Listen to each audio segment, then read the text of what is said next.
Hello everyone and welcome to yet another edition of 16 Minutes with Lizz Ntonjira, and today's guest needs no introduction. He's a renowned image consultant.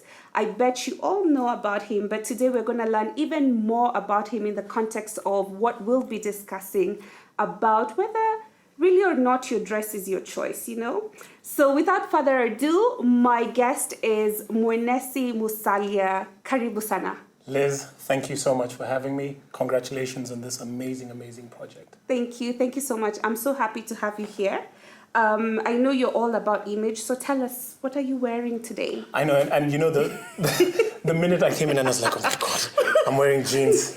Nina Choma. But, no, jeans is hot. Yeah? Jeans is good. Yeah. So today I'm trying to be a bit relaxed. So I was doing some work on a construction site this morning, so I decided, and I was on my bike as well, because Nairobi's traffic, I don't know if you've come across the situation on Mombasa Road and other such places, but it's crazy.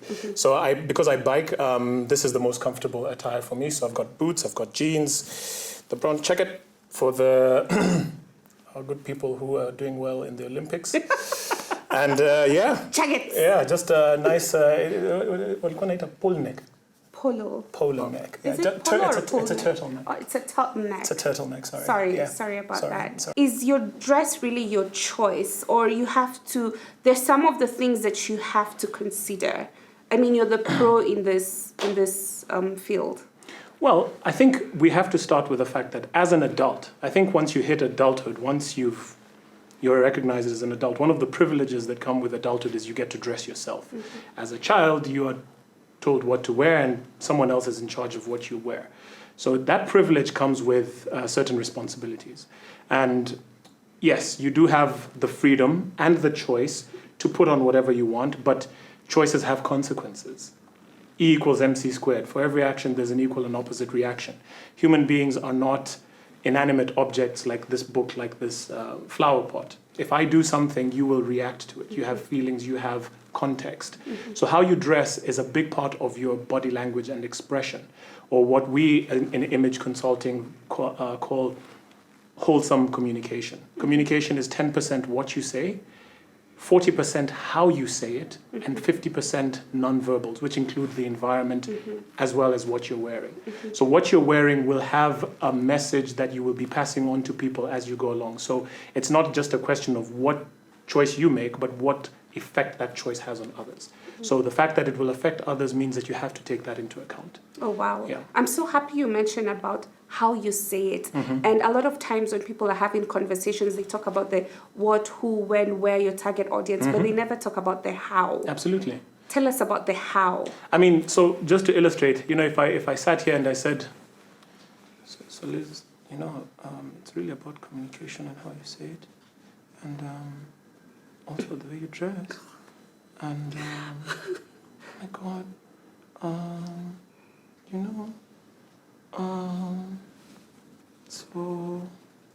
Oh, wow, yeah.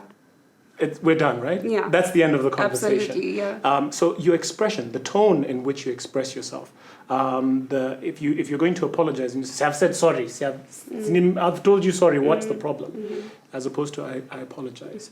Tone matters, and that counts for 40% of total communication. So we must moderate how we express ourselves. It has a consequence to the other side, how our message is received.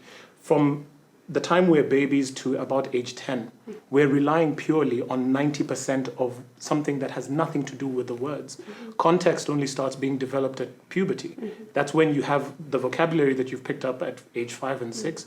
And by the time you're hitting teenagehood, that's when you start to contextualize the meaning of those words. Education has created this need for IQ, forgetting that there's EQ, SQ, and AQ. Social quotient, emotional intelligence, as well as adversity intelligence, how you handle challenges. So dressing, context, tone, all of these things matter, but we've placed so much emphasis in the words and the substance of the words, forgetting that 90% of communication has absolutely nothing to do with the words, right from when we are babies. Wow. A common thread in a lot of the sessions we've had at the network, and the average age of the people who are within the Lizz Ntonjira network is 26 years old. We have over 2,500 members, and a lot of them mentioned that how to position themselves, like when they're going in for an interview, they don't know either should I wear red, does red scream, oh, I'm here, or should I focus on dull colors, or I should just wear whatever I want. I mean, it's my body, or people really struggle, particularly young people, on what to say, how to say it. Okay. What are the panelists gonna think? What are some of the tips you can educate or share or guide young people watching? Okay, so maybe we can start by defining and breaking down what communication actually is. It is the sending and receiving of messages where two or more people achieve understanding. So there are three parts to this. There's the sending of the message, the receiving of the message, and then this middle part, which is so crucial, which is understanding. So sending a message is not communicating. Receiving a message is not communicating. Gaining understanding or assuming that you've understood is not communicating. You need all three. So the first bit is the sending of the message. And we've already said 50% of you sending that message has nothing to do with what you're saying. It has to do with the way you look, the way you present yourself, the way you behave. And so you must take into account that that message that you send will be received by someone. So it is imperative, especially if you are trying to influence the other side, because influence is far more important than authority, far more important than skills. Being able to influence the other side, i.e. get them to do what you want them to do. You must send a message that will be received in a way that not only will be understood, but will get them to do what you want them to do. So if you walk into a meeting and you're dressed in, let's say, you're 26 years old and you're dressed in ripped jeans, flip-flops, a t-shirt, and maybe a straw hat. Yeah. Are you going for an interview for a band member at a beach? Because if you are, then you're perfectly dressed. Or are you going for an interview as the head of hospitality in 4 Points? Or are you going for an interview as the general manager of a bank? The other side is receiving that message. The other side has expectations. The other side has bias, what we call communication bias. They're thinking about, they have certain things that they expect from you. If when you are called into an interview, all the interviewee is looking for is, are my expectations being confirmed or denied? Because I've already vetted you. I've looked at your CV, I've looked at whatever it is that you're presenting. So you coming here is just to confirm or deny certain expectations that I have. And if you walk in and you go against those expectations, you haven't researched your target market. You haven't put yourself in the other person's shoes to think, if I'm sitting on the other side as the interviewer, what do I expect from this side? And when you assume, I have a friend who, they're my friend, but I'll call them the head of security of a certain building. He always says, "Spendangi what one and you assume." Don't assume, because when you assume, you make an ass out of you and me. Assumptions are the biggest cause of lack of understanding, because you're doing basically what you call educated guessing. So try as much as possible to research what are the expectations of the other side. A lot of young people, and it kind of piggybacks on what you mentioned around people walking around wanting everybody to like them. Maybe you can just talk about that, a little bit about that on the context of personal branding. If you want everybody to like you, then be an ice cream salesman on a hot day. And still you will find that there are people who are gluten-free, dairy-free, whatever, in that same hot day that you're selling the ice cream, and you think, I'm doing a wonderful job, but still, there'll still be naysayers. So you trying to control everybody and think that everybody's going to like you, that's a fallacy. The reality is there's someone for everybody. And if there's anybody watching, just have it in the back of your mind that whatever it is that you're doing, there's someone who likes, believes, trusts, cares about what you're doing. Even if it's one person. Concentrate on finding more of those people. Profile them. One of the things that I've found a bit of a challenge in the business environment, leave the government policies that are there. Like the regulatory framework is not that advantageous or appealing, or doesn't enable businesses to thrive. One of the other things that doesn't help us as young entrepreneurs or African entrepreneurs is we never really think about mergers and acquisitions. We see a lot of, high income countries. They know if you want to make more profit, instead of copy pasting what Lizz or Mwenesi is doing, let me merge. Absolutely. Mergers and acquisitions. Absolutely. Talk a bit about that. Big fan of that. My saying is don't hate, collaborate. Let's not, if someone is doing this, I'd rather have 10% of a billion than 100% of 100. Mm-hmm. Yeah.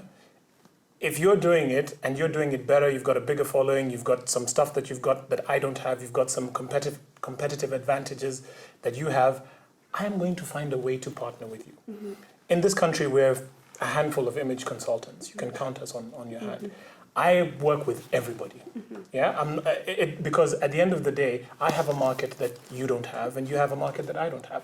Why don't we just work together and see if we can grow and kind of close the group, How do you look at people to collaborate with or organizations to collaborate with? And number two, what did your failing lessons teach you?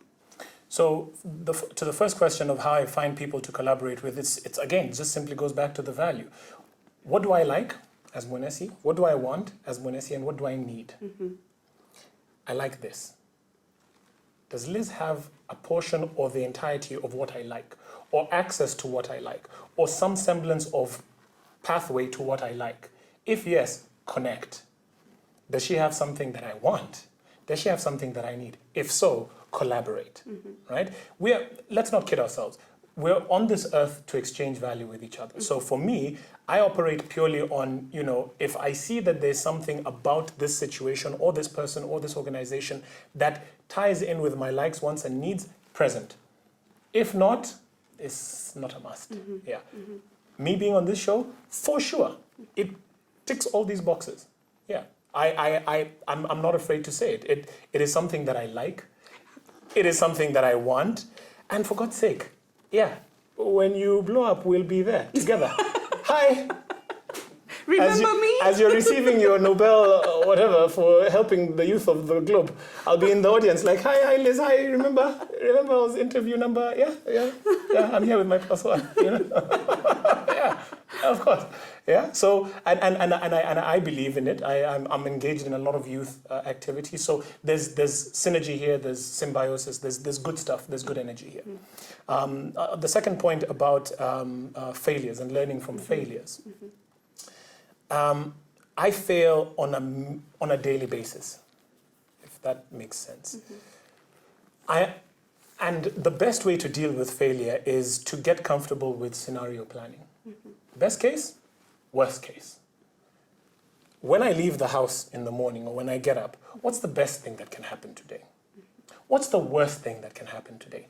Am I at peace mentally with those outcomes? Yeah. Let's go. Let's see where it lands. If it lands here, okay. If it lands here, okay. Either way, I've already prepared myself mentally. And I think disappointment and depression and sadness and loss and all of those things that are kind of negative that people don't like dealing with come from having unrealistic expectations of your environment, expecting that everything is going to go well. It's a lie, guys. The world is hard. No one cares. It's hard out here. No one gives a goddamn. So you might as well brace for impact all the time. You see, it's like when you go on an airplane. Their job is not... Why do they always assume, sorry to interrupt, that we'll land in water?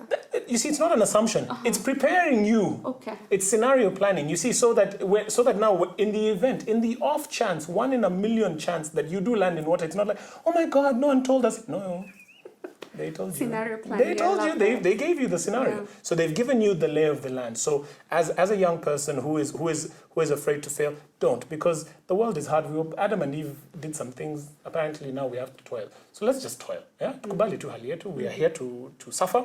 But as you suffer, enjoy the process. Yeah.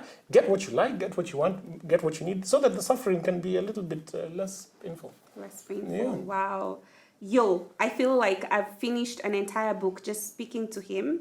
I hope you feel the same way too. Any parting shot in terms of how you brand yourself, how you align yourself to your vision, to your mission, to your goals in life? Think it, say it, pray it, do it. You heard. I have nothing to add until the next session of 16 minutes. Thank you so much. You're welcome. Thank you for having me.